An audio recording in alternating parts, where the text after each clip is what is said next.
Coach Bedenbaugh, you signed a few junior college guys early, and you finished off the class today, signing, Biskin and those guys. Can you just go through each one of those 7 guys that you signed and talk about their best attributes and what they mean to the program? And I guess just go ahead and start with the JUCO guys you already did sign earlier. Start with Herman Hall.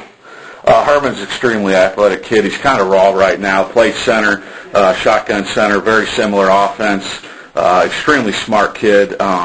Although he didn't, quite make it out of high school, he's very smart.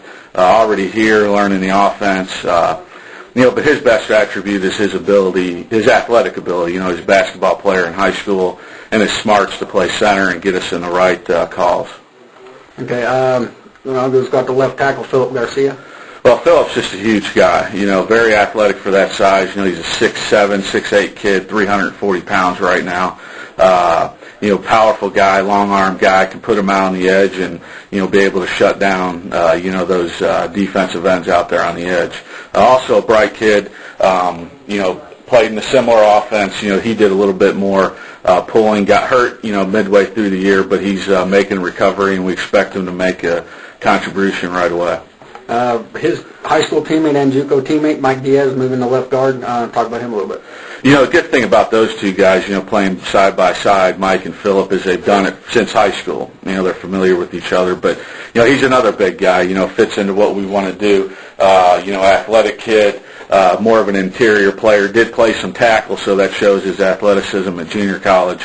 But a big physical mauler type kid. Once he gets his hands on you, it's pretty much over. So we're expecting to, put him on the inside, play him at left guard. Hopefully he can contribute and push the start right away for us as well. Talk about the other JUCO guy that signed today, Jamarcus Webb, kind of a latecomer in the game. Everybody knew about him. Everybody wanted him, basically. But you got him. Can you talk about Jamarcus? Well, Jamarcus, I've been coaching offensive line, and I don't want to hype him up too much. Obviously he's got to come here and prove himself, but, just an unbelievable ability. Probably the best kid that I've ever seen. Has the potential to be a first-round pick. I mean, there's no doubt about that. A 6'8" kid. He's got a size 22 shoe. Extremely long arms. Very, very athletic.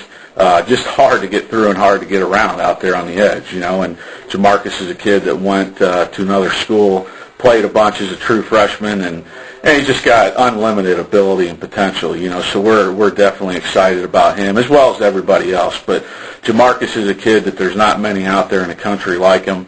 Again, don't want to hype him up too much, but he's a special talent, so we're excited to get him. Okay. Talk about the high schoolers a little bit. Start with Vaughn Dotsey. Talk about a man. He's a big boy too. Vaughn is. He's a kid that we targeted early. Had a lot of stuff going on early. Very good kid. Very smart kid. Comes from a good family. Just a massive guy. I think when he came in here, he was 6'4" and a half, 350 pounds.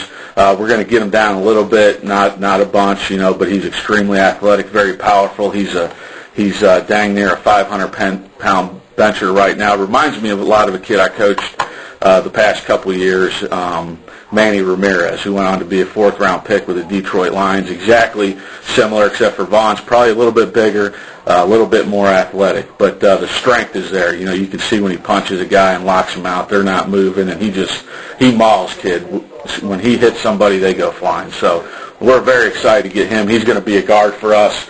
And I think he's got the potential to come in and push the play right away just because of his size and his athletic ability now, and his smarts as well. But it's hard to do as a freshman, but if there's anybody that can, he's got a chance. Yeah. Talk about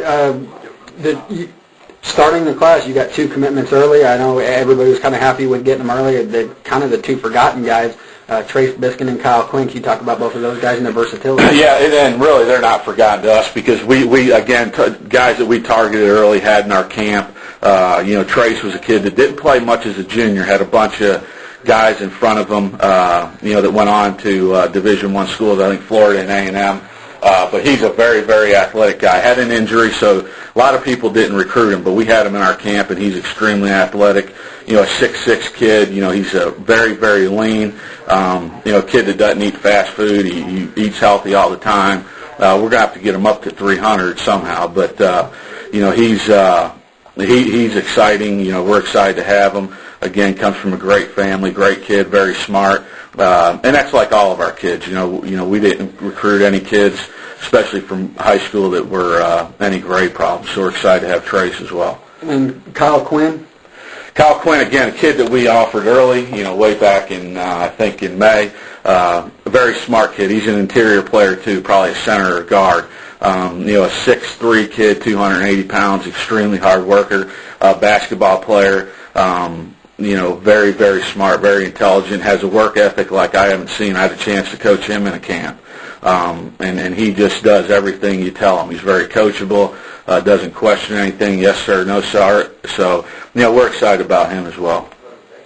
I know you're really excited about the guys you have coming back, but depth was an issue already, and in the offseason already, it looks like you've lost two guys. Daniel Borg decided to leave the program for academic pursuits. Cody Anderson, again, leave the program for pursuing something else, and you don't really know what's going to happen with him with his third ACL. How important was it to get 7 offensive linemen, especially the immediate impact JUCO guys, and what do you think of your offensive line core now? Well, like you said, we're excited about everybody we have coming back. Even though we signed so many guys, we're still only at 15 scholarship offensive linemen. And like you mentioned, a couple of those guys have some injuries that you don't know what's going to happen.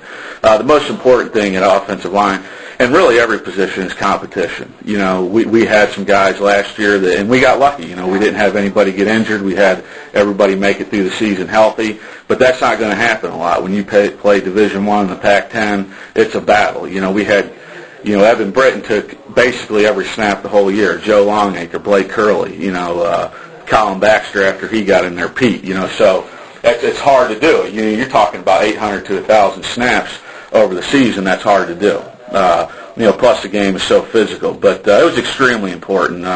We didn't recruit these kids to come in here and be a backup, and we got to have kids that can come in here and have the mentality to start. And every kid the 3 junior college kids that are here right now are doing that. They're working hard. Their mentality is to start, which is going to push everybody else and make everybody else better. So it was very important. It's important to sign 4 or 5 offensive linemen every year because you're going to have the attrition. We've had it this year. Everybody, any place I've been, you have attrition on the offensive line. So it's going to be important to do that every year. Yeah. So from the sound of it, you would be a fan of platooning guys during the season? I know you did it last year with Colin Baxter and Daniel Borg at left guard. Didn't have a chance to do it anywhere else, but now you will have the chance, especially at both tackle positions. Is that going to be pretty important this year? There's no doubt it's going to be important. In an ideal world, you'd like to have 8 guys that can play. That's very hard to do. One guy that can roll on the left side, a backup center, and one guy that can roll on the right side.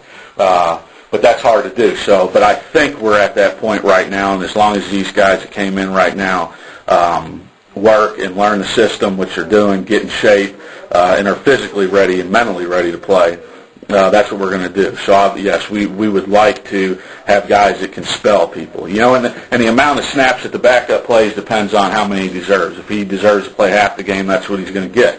30 snaps, 20 snaps, 10, whatever it is. That's what we're going to give them. Yeah.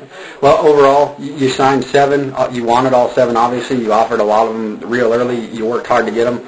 Overall, what kind of grade would you give your offensive line class this year? I would give it an A.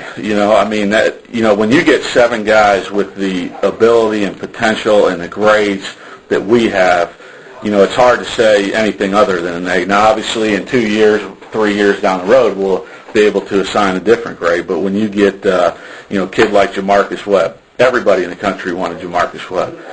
You get a kid like Philip Garcia. The size and the athleticism that we brought in is exactly what you're looking for. And then you got 3 high school kids who will all be starters, I feel, at some point in their career. So, and again, this stuff will be seen down the road, but right now we feel extremely good about the offensive line class. And maybe the best thing, every one of them they're all smart people, but they're all smart football players, too, from the sound of it. Exactly right. When you bring kids in, you talk to kids, and you do all those things, you put them up on the board, and all those guys did a heck of a job. The junior college kids, a lot of people say they go there for a reason. Well, yeah, they do, but the kids that we brought in, I put them up on the board, and they did a great job with everything and questions and all that. So I feel good about it.